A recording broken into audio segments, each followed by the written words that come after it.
हमारी बड़ी लंबी लंबी बातें चल रही हैं, सुबह गुड मॉर्निंग हो रहा है, रात को गुड नाइट हो रहा है, हर चीज़ डिस्कस कर लेंगे, लेकिन ये डिस्कस नहीं करेंगे अच्छा शादी के बाद फाइनेंशियल एस्पेक्ट को कैसे देखती हो। लोग क्या कहते हैं, रिश्ता जब फाइनल होता है ना, कहते हैं लड़के मुंडे ते कुड़ी दी ना ज़्यादा बहुती गल ना होंदे, ऐ ना होवे कि किते ख़त्म ही हो जाए। हाँ, क्योंकि वो एक्सपोज हो जाएंगे ना, वो एक्सपोज हो जाएंगे कि क्या पता लड़के में कोई गुस्सा हो, क्या पता लड़के में कोई कम्युनिकेशन का प्रॉब्लम हो, क्या पता जो डिग्री उसने मास्टर्स की लिखी हुई है वो कहाँ से बनवा के लेके आ गया। पेरेंट्स भी क्या कहते हैं, लड़की कोई चीज़ कहेगी जी मैंने ट्रिप पे जाना है, मैंने खाना पीना खाने जाना है बाहर, हर चीज़ जब तेरी शादी हो जाएगी ना फिर चली जाएगी, जब तेरी शादी हो जाएगी ऐ कर ली, अच्छा अपने बंदे के साथ चली जाना ट्रिप पे, हनीमून पे चली जाना, ये कर लेना। अब उस लड़की ने सारी ज़िंदगी शादी होने के बाद की ज़िंदगी को इमेजिन किया है और उसके लिए उसकी शादी की वीडियोस, उसकी शादी का जोड़ा, उसकी शादी के इवेंट्स जो है ना वो आखिरी गोल है। वो मुझे इतना कुछ कहता था, मैं तुम्हें ये करके दूंगा वो करके दूंगा। भाई इतना जो तुम्हें कुछ कहता था उसने कभी प्रैक्टिकली क्या उससे पहले कुछ करके दिखाया? हाँ, जानबूझ के अंधे बने रहते हैं हम और उसके बाद हम कहते हैं जी देखें वो इतना चेंज हो गया। हालांकि हम कभी गौर करें उसको पीछे थोड़ा जाएं तो आपको ये नज़र आने लगता है ये पैटर्न कि उन्होंने मुंह से बहुत बातें की होती हैं लेकिन प्रैक्टिकली कभी कुछ किया ही नहीं होता। जिसने सारी उम्र शायद फाइनेंशियल स्ट्रगल देखी हो वो लड़की लाइफ पार्टनर की तलाश करेगी तो उसके लिए होगा कि एटलीस्ट जो है ये लाइफ में मैं दोबारा नहीं देखना चाहती तो फाइनेंशियली स्टेबल हो। लोगों का जो सुपरफिशियल जो टिक्स हैं वो ही बहुत लंबे हैं। पूरी एक लिस्ट है जिसके अंदर घर है, जिसके अंदर गाड़ी है, जिसके अंदर एज है, जिसके अंदर ब्यूटी बहुत सब्जेक्टिव है कि एग्जैक्ट आपको पिक्चर भेज देंगे ये एक्ट्रेस इस जैसी नज़र आती हो तो ऑब्वियसली बात है नहीं बन सकता, एग्जैक्ट तो नहीं बन सकता अगर तो हमने मशीन से जनरेट करनी हो। खैर मसला ये भी नहीं, मसला ये कि चलें आपको मिल गए, नाउ व्हाट, कदर ही नहीं, कदर भी कर लें। आपने ज़िंदगी गुजारनी इन प्रिंसिपल्स के साथ नहीं कि मैं अपनी शक्ल ही देखता रहूँगा बीवी की। फाइनेंशियल्स देखना, लड़की की शक्ल देखना, इन चीज़ों की बेस पे नहीं होना चाहिए। हर बंदे को साइकोलॉजिस्ट के साथ सेशन लेना ज़रूरी है आपको मैच मेकिंग के प्रोसेस में ऑन बोर्ड होने के लिए। अच्छा ये क्यों? हम उसकी वजह यही है कि देखें समीरा कहती है मैं एक पोटेंशियल कैंडिडेट को ढूंढ रही हूँ। अब समीरा को हम 100 भेजें, 1000 भेजें, जैसे ग्रुप्स आजकल बने होते हैं, मैरिज ब्यूरोज होते हैं, मल्टीपल डेटिंग वेबसाइट्स हैं, होता ही है कि लोगों के पास हज़ार ऑप्शन है। अब कैसे पॉसिबिलिटी है कि 1000 के बाद भी समीरा को ना मिले?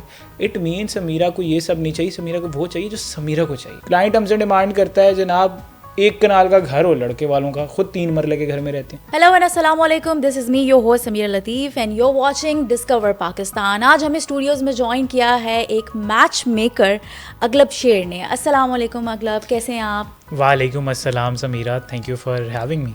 प्लेजर। अगलब आप एक मैच मेकर हैं, मेरा आपसे सबसे मेजर जो सवाल है वो ये है कि जब आप लाइफ पार्टनर को चूज़ करते हो, इंतखाब करते हो तो क्या फैक्टर्स देखने चाहिए दोनों तरफ से?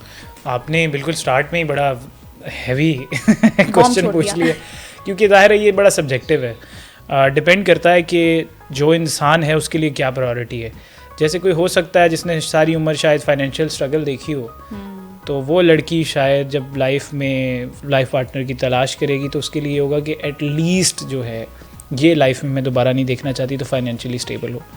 इसी तरह लड़का है अगर तो वो चाहता है कि अगर ख़ुद वो इतना बहुत ज़्यादा अट्रैक्टिव नहीं है तो वो अपोजिट साइड पे एटलीस्ट इतना रिक्वायर करता है कि मेरी बीवी बहुत खूबसूरत हो ताकि वो जो मेरी कंपनसेशन है कि मेरी बीवी है तो वो मेरी शक्लो सूरत से कंपनसेट हो जाए। कि लोग कहें ला इन्होंने मतलब गेम स्कोर कर ली अपनी, ठीक है। तो डिपेंड ये करता है कि क्या ये चीज़ें सही हैं, क्या इन चीज़ों के बेसिस के ऊपर मैच मेकिंग करनी चाहिए, ये एक अच्छा क्वेश्चन हो सकता है। तो अगर हम उनमें डीप डाइव करें तो आई थिंक फंडामेंटली सिर्फ फाइनेंशियल्स देखना, सिर्फ लड़की की शक्ल देखना, इन चीज़ों की बेस पे नहीं होना चाहिए। होना इस बात पे चाहिए कि क्या वो मुझे रिस्पेक्ट से बात कर सकता है मेरे से, जो भी पार्टनर है, क्या हम कम्युनिकेट कर सकते हैं, क्या मेरी डिसएग्रीमेंट को वो बर्दाश्त कर सकता है, क्या मेरे साथ ज़िंदगी जब उसकी गुजरनी है, ठीक है, तो मेरी आइडेंटिटी को एज इट इज़ एक्सेप्ट कर सकता है। सिलेक्शन का तरीका मतलब कि गलत है, राइट फोकस नहीं है। राइट फोकस नहीं है, डेफिनेटली जो आप डिमांड करेंगे आपको वो मिल जाएगा तो फिर दूसरी की डिमांड तो ना करें। अब लोग समझते हैं ये क्या होता है, ये कॉम्प्लीमेंट्री मिल जाता है। जैसे मिसाल है कि आप कहते हैं कि जी मैंने अपनी लाइफ में सिर्फ ये मेरे टिक्स हों। जैसे हमारे पास भी जब मैच मेकिंग के लिए आते हैं तो हम पहले बहुत ज़्यादा जोर दिया करते थे कंपैटिबिलिटी ऑफ पर्सनालिटी, अच्छा। इंट्रोवर्ट एक्सट्रोवर्ट कंबाइनिंग, ये बहुत सा एक डेटा होता है जिसकी बेसिस के ऊपर आप एक अच्छे कंपैटिबिलिटी के साथ जो है वो रह सकते हैं। बिल्कुल सही। लेकिन हमने ये देखा कि लोगों के जो सुपरफिशियल जो टिक्स हैं वो ही बहुत लंबे हैं। हाँ, पूरी एक लिस्ट है। पूरी एक लिस्ट है जिसके अंदर घर है, जिसके अंदर गाड़ी है, जिसके अंदर एज है, जिसके अंदर ब्यूटी बहुत सब्जेक्टिव है कि एग्जैक्ट आपको पिक्चर भेज देंगे ये एक्ट्रेस इस जैसी नज़र आती हो, तो ऑब्वियसली बात क्लोन है नहीं बन सकता, एग्जैक्ट तो नहीं बन सकता अगर तो हमने मशीन से जनरेट करनी हो। खैर मसला ये भी नहीं, मसला ये है कि चलें आपको मिल गए, नाउ व्हाट, कदर ही नहीं। कदर भी कर लें, आपने ज़िंदगी गुजारनी इन प्रिंसिपल्स के साथ नहीं कि मैं अपनी शक्ल ही देखता रहूँगा बीवी की। अब जाहिर है आप और भी तो काम है ना आपको, आपने आगे देखना, इदारा चलाना है, उसमें आपने रिस्पॉन्सिबिलिटीज़ डिवाइड करनी है, रोल्स डिवाइड करने हैं। उसके अंदर आपने फंडामेंटली ये डिस्कस ही नहीं किया कि जी शक्ल देख के, पिक्चर्स देख के आपने अपना लाइफ पार्टनर चूज़ कर लिया। बात करेंगे तो आगे इदारा चलेगा, चुप करके बैठ के तो एक दूसरे से नहीं चलेगा। तो अच्छा, वैसे अक्सर कहते हैं कि लव मैरिजेस कामयाब नहीं होती हैं, जितना मैंने सुना है, लेकिन अरेंज मैरिज में आप मतलब एक किस्म की आप जैकपॉट अगर निकल गया तो निकल गया, अदरवाइज आपकी किस्मत फूट गई तो फूट गई, ये वो वाली चीज़ है। तो मेरे ख्याल से ये ज़्यादा ख़तरनाक है। आपको क्या पता कि शादी के बाद आपका वो बंदा कैसे निकले या बंदी कैसे निकले। देखिए हम इवॉल्व होते हैं, सारी उम्र हम एक जैसे इंसान नहीं रहते। हमें ये चीज़ समझनी चाहिए कि कोई लव मैरिज वाला बंदा है तो उसने भी चेंज होना है, अरेंज मैरिज वाला तो उसने भी चेंज होना है। अरेंज मैरिज में बिल्कुल ऐसा नहीं है कि बंदे को जानती नहीं है, पहचानती नहीं है और आपकी शादी हो गई। आप देखिए, आपको कोई, आप लाइफ पार्टनर की तलाश में आप मिले उनसे, आप 1, 2 या 3 मैक्सिमम मुलाकात में, जो कि बहुत अच्छी डेकोरम में एथिकल वैल्यूज़ के साथ एथिकल प्लेस पे आप डिस्कस कर सकते हो। हम लोग ये सब कुछ नहीं करेंगे, ठीक है। या तो हम डेटिंग के फेस में चले जाएंगे, मिसाल है कि जी हाँ we are trying to know each other, हमारी बड़ी लंबी लंबी बातें चल रही हैं, सुबह गुड मॉर्निंग हो रहा है, रात को गुड नाइट हो रहा है, हर चीज़ डिस्कस कर लेंगे। लेकिन ये डिस्कस नहीं करेंगे अच्छा शादी के बाद फाइनेंशियल एस्पेक्ट को कैसे देखती हो, रिलीजियस लेवल पे तुम्हारी क्या है। लेकिन एक मसला है, sorry to cut you off, लेकिन अगर लड़की बात करती है ना, फाइनल लड़के वाले कहते तुम गोल्ड ही करो, तुम मुझसे पैसों के लिए शादी कर रही हो, तो वो क्या करे। तो देखिए आपको ये फंडामेंटली यहीं से पता चल जाना चाहिए कि मेरी कम्युनिकेशन हो नहीं पा रही। तो इसका मतलब ये नहीं है कि अच्छा, अक्सर लोग क्या कहते हैं, रिश्ता जब फाइनल होता है ना, कहते हैं लड़के मुंडे ते कुड़ी दी ना ज़्यादा बहुती गल ना होंदे, ऐ ना होवे कि किते ख़त्म ही हो जाए। हाँ, क्योंकि वो एक्सपोज हो जाएंगे ना, वो एक्सपोज हो जाएंगे कि जी क्या पता लड़के में कोई गुस्सा हो, क्या पता लड़के में कोई कम्युनिकेशन का प्रॉब्लम हो, क्या पता जो डिग्री उसने मास्टर्स की लिखी हुई है वो कहाँ से बनवा के लेके आ गया। आपको चीज़ें करनी है, आप इस डर से बैठेंगे कि जी सिर्फ शादी गोल है, शादी गोल नहीं है। शादी चलना जो है वो गोल होना चाहिए आपका, और वो भी अच्छे से चलना गोल होना चाहिए। चल तो सबकी रही है, ज़ाहिर है जो देख रहे हैं हालात, लेकिन इससे कभी कभी दिल करता कि शायद ख़त्म ही हो जाती तो बेहतर है। बहुत से लोगों की ऐसी स्टोरीज हमारे पास जब आते हैं लोग, तो इन्हीं फंडामेंटल प्रॉब्लम्स के साथ आते हैं, जिसके अंदर लोग अपनी वो सुपरफिशियल मटीरियलिस्टिक चीज़ों को प्रायोरिटाइज तो करते हैं, लेकिन उसके बाद डिमांड उनकी इमोशनल, एथिकल और रिस्पेक्ट होती है। हालांकि वो मैच मेकिंग की जर्नी में उन्होंने एक दफ़ा भी डिस्कस नहीं किया। अच्छा अगलब, आपने बात की कि इमोशनल कंपैटिबिलिटी, मेंटल कंपैटिबिलिटी, हर चीज़ की कंपैटिबिलिटी, अगर एक जोड़ा है वो हर तरीके से कंपैटिबल है, ठीक है, लेकिन शादी के बाद यू नेवर नो, वो बंदा अचानक से वन फाइन डे चेंज हो जाता है, आप कहते हो यार ये तो वो बंदा ही नहीं है, तब क्या किया जाए। ये बहुत अच्छा क्वेश्चन किया आपने। अचानक चेंज तो खैर कोई नहीं होगा, आप एक्सपेक्ट नहीं करते कि यार ये बंदा ऐसे भी हो सकता है, शादी से पहले अक्सर सुनने को मिलता है शादी से पहले ऐसा नहीं था। ये इसकी फंडामेंटल वजह ये होती है कि हमारे दिमाग में वो बंदा है, वो बंदा कभी एग्जिस्ट नहीं किया होता। हम क्या करते हैं, हमने ना हर किसी का ना एक इमेज बनाया हुआ अपने माइंड के अंदर, हम समझते हैं ये रियलिटी है, हालांकि रियलिटी का उस चीज़ से कोई लेना देना नहीं है। अब जब आपकी वो एक्सपेक्टेशंस या आपका वो जो इमेजिनेशन है, आपने सोचा हुआ कि यार कल को शादी के बाद ये बंदा मेरी ये ज़रूरियात पूरी करेगा, ये अब आपके दिमाग में है। उस बंदे की क्या कैपेसिटी है, क्या उस बंदे ने कमिटमेंट की है, क्या उस बंदे ने इमोशनली उस चीज़ को बोलने के अलावा क्या करके दिखाया है, ये छोटे छोटे साइन से आपको पता चल जाता है। लोग क्या कहते हैं, वो मुझे इतना कुछ कहता था, मैं तुम्हें ये करके दूंगा वो करके दूंगा। भाई इतना जो तुम्हें कुछ कहता था, उसने कभी प्रैक्टिकली क्या उससे पहले कुछ करके दिखाया? हाँ। जानबूझ के अंधे बने रहते हैं हम, और उसके बाद हम कहते हैं जी देखें वो इतना चेंज हो गया। हालांकि हम कभी गौर करें, उसको पीछे थोड़ा जाएं, तो आपको ये नज़र आने लगता है ये पैटर्न कि उन्होंने मुंह से बहुत बातें की होती हैं, लेकिन प्रैक्टिकली कभी कुछ किया ही नहीं होता। ख्याली दुनिया में होता है। अच्छा, ये मसला अक्सर लड़कियों के साथ ही होता है। लड़कियां कहती हैं कि वो इतना अच्छा है, ऐसा है, वैसा है, मैं तो इसको नहीं छोड़ सकती, भाई मैं तो लॉयल हूँ इसके साथ। लेकिन शादी के बाद वो बुराइयां स्टार्ट कर देती है ससुराल वालों की, अपने शौहर की। क्यों? क्योंकि वो ख्याली दुनिया में रहती हैं। उनको होता है कि मैं इमोशनली क्या एड्रेस होती रहूँ ना, और वो करते रहते हैं। इसमें आप बिल्कुल ठीक है आपकी बात। उसमें होता यही है कि हम लोग क्या करते हैं, हर चीज़ कहते हैं शादी के बाद। इवन पेरेंट्स भी क्या कहते हैं, लड़की कोई चीज़ कहेगी जी मैंने ट्रिप पे जाना है, मैंने खाना पीना खाने जाना है बाहर, हर चीज़ जब तेरी शादी हो जाएगी ना फिर चली जाएगी, जब तेरी शादी हो जाएगी ऐ कर ली, अच्छा अपने बंदे के साथ चली जाना ट्रिप पे, हनीमून पे चली जाना, ये कर ले।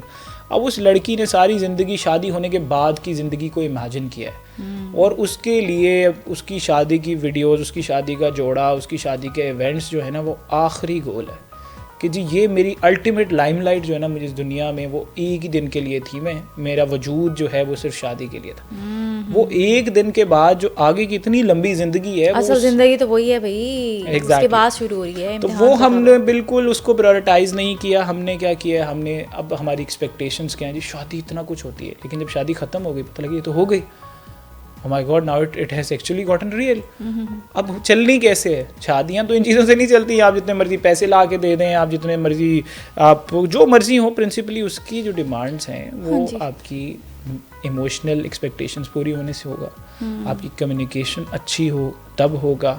उसके अलावा अगर आप कहें कि रिस्पेक्ट का एलिमेंट बहुत ज़्यादा होना चाहिए, कि डिसएग्रीमेंट तो आपको जितना भी एक्सट्रीम डिसएग्रीमेंट है, अगर आप रिस्पेक्ट से बात नहीं कर सकते आपको प्रॉब्लम ही रहेगी। अच्छा मतलब तो ये आप बातें कर रहे हैं, ये तो शादी से पहले की। क्या अब अगर एक बंदा है और एक बंदी है, दोनों की आपस में बात होती है, आप शादी के बाद ना जॉब करो, मुझे कोई इशू नहीं है, ठीक है। शादी होती है, वन फाइन डे वो कहते हैं आप जॉब नहीं करोगी, अब तो शादी हो गई, अब क्या होगा? देखें इसमें कोई भी चीज़ है, हमारे यहाँ ना हमें एक चीज़ सिखा दी गई है कि ना पावर तो हमें बताया है, मर्दों ने कहा है कि हम रोल में ब्रेड विनर हैं, हम अथॉरिटी हैं घर की, तो हमारे पास पावर आ गई, हमारे पास रिस्पॉन्सिबिलिटी आ गई है। लेकिन वही पावर का जिक्र करते हैं, सॉरी रिस्पॉन्सिबिलिटी का जिक्र नहीं करते। जिसके पास पावर ज़्यादा है उसके पास रिस्पॉन्सिबिलिटी भी ज़्यादा है। एग्जैक्टली। तो उसको आइडियली ये करना चाहिए कि दूसरे पे मुसल्लत करने के बजाय पूछ लेना चाहिए। अगर आप कहते हो आप पहले वर्किंग वुमेन थी, आपने भी डिसाइड किया और शादी के बाद आपका एकदम से दिमाग चेंज हुआ कि नहीं उसको काम नहीं करना चाहिए, आप पास बिठाओगे उसको, आप कहोगे मैं ये चाहता हूँ कि मे बी इस रीज़न की वजह से अभी जॉब ना करो, 2-3 साल बाद कंटिन्यू कर लेना। और वो कोई भी रीज़न हो सकती है, जैसे बच्चा बहुत छोटा है, उनके पास वो नैनी के पास रखवा के नहीं जा सकते, उनको अपने ग्रैंड पेरेंट्स की सपोर्ट नहीं है, उनके पास में भी डे केयर की फैसिलिटी नहीं है, तो of course someone has to stay in the family. या वो लड़की कहे कि नहीं तुम घर पे बैठ जाओ, मैं अपना फाइनेंस सर करके ला देती हूँ, मैं पूरे घर के बिल्स भी दे दूँगी और सब कुछ कर लूँगी। तो आप लोग बैठोगे और आप रीज़नेबल तरीके से एक चीज़ को डिसाइड करोगे, फिर जहाँ डिसएग्रीमेंट आ जाएगा उसको रिस्पेक्टफुल तरीके से डिस्कस कर लोगे।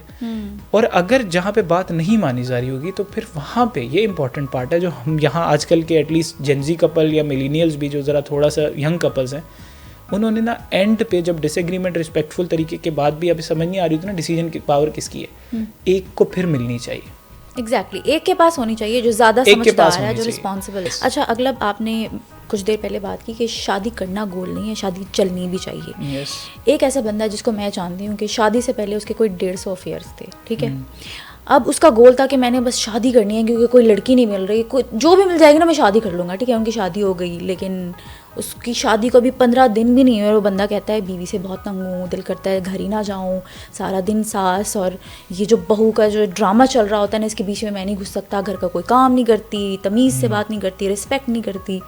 तो इस सिनेरियो को थोड़ा सा आप डिफाइन करें, एलैबोरेट करें। है कॉमन है ये, अगेन वही बात है, इसके अंदर तो बहुत सी चीज़ें। मैं तो सजेस्ट करता हूँ कि अगर आपके मल्टीपल अफेयर्स रहे हैं या मल्टीपल आपका ब्रेन स्ट्रक्चर डिवाइडेड रहा है या आपको कल्चरल एस्पेक्ट्स बहुत ज़्यादा जैसे जॉइंट फैमिलीज़ हैं, ये ना हमारी ज़ुबान में पंजाबी ज़ुबान में मतंजन वंडा, ठीक है, मिक्स चीज़ें जिसे कहते हैं। तो जब इतना कुछ होता है ना तो आपको समझ नहीं आ रही थी कल्चरल प्रॉब्लम्स की वजह से कपल्स में इशू आ रहे हैं, रिलीजियस प्रॉब्लम्स हैं, एथिकल हैं, पावर और अथॉरिटी के हैं, क्या है। तो थेरेपी इज़ मस्ट।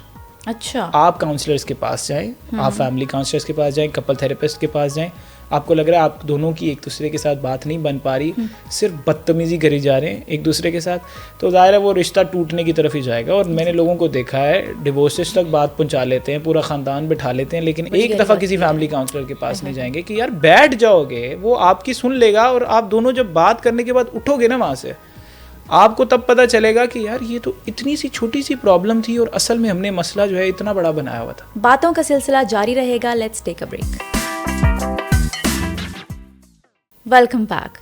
अगला ब्रेक से पहले हम बात कर रहे थे रिश्ता मेकिंग एंड ऑल। अच्छा, रिश्ता मेकिंग के लिए आम लोग तो आपके पास आते ही आते हैं। मुझे बताएं, कोई सेलिब्रिटीज़ या एलीट क्लास लोग भी आपके पास आते हैं, उनके क्या क्राइटेरियाज होते हैं? एक्चुअल में क्राइटेरियाज तो ऑब्वियस बात है कि वो चाहेंगे कि सिमिलर मे बी फील्ड, वैसे ज़रूरी नहीं है कि उनका, अगर मैं अपने डेटा से बात करूँ जिस तरह के केसेस के साथ हम डील कर रहे हैं, उनका एक फंडामेंटल ज़रूर कंसर्न होता है, वो ये कि प्राइवेसी का, कि आप हमारा प्रोफाइल शेयर ना करें, जो कि ज़ाहिर है थोड़ा डिफिकल्ट हो जाता है समटाइम्स। ज़ाहिर है आपने प्रोफाइल शेयर करना है प्राइवेट सेक्टर में रहते हुए भी, तब भी करना है तो भी it will take some time कि आप पोटेंशियल कैंडिडेट्स को एक्सपोज होंगे तो someone will approve, someone will share their concern, कोई क्वेश्चन आंसर्स होंगे।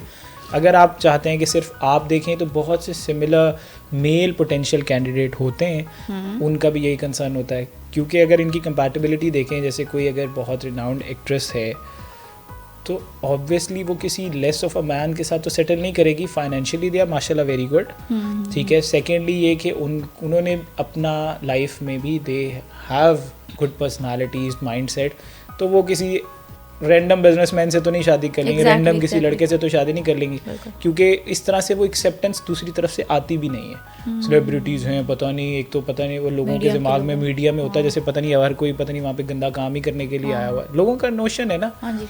तो जब ये चीज़ें जब मैच मेकिंग में आती है तो ये इस तरह की स्ट्रगल के साथ हम डील करते हैं। तो हमारा प्रोसेस कुछ ऐसा है कि हर बंदे को साइकोलॉजिस्ट के साथ सेशन लेना ज़रूरी है आपको मैच मेकिंग के प्रोसेस में ऑन बोर्ड होने के लिए। अच्छा, ये क्यों? हम उसकी वजह यही है कि देखें, समीरा कहती हैं मैं एक पोटेंशियल कैंडिडेट को ढूंढ रही हूँ। अब समीरा को हम 100 भेजें, 1000 भेजें, जैसे ग्रुप्स आजकल बने होते हैं, मैरिज ब्यूरोज होते हैं, मल्टीपल डेटिंग वेबसाइट्स हैं, होता ही है कि लोगों के पास हज़ार ऑप्शन है। अब कैसे पॉसिबिलिटी है कि 1000 के बाद भी समीरा को ना मिले?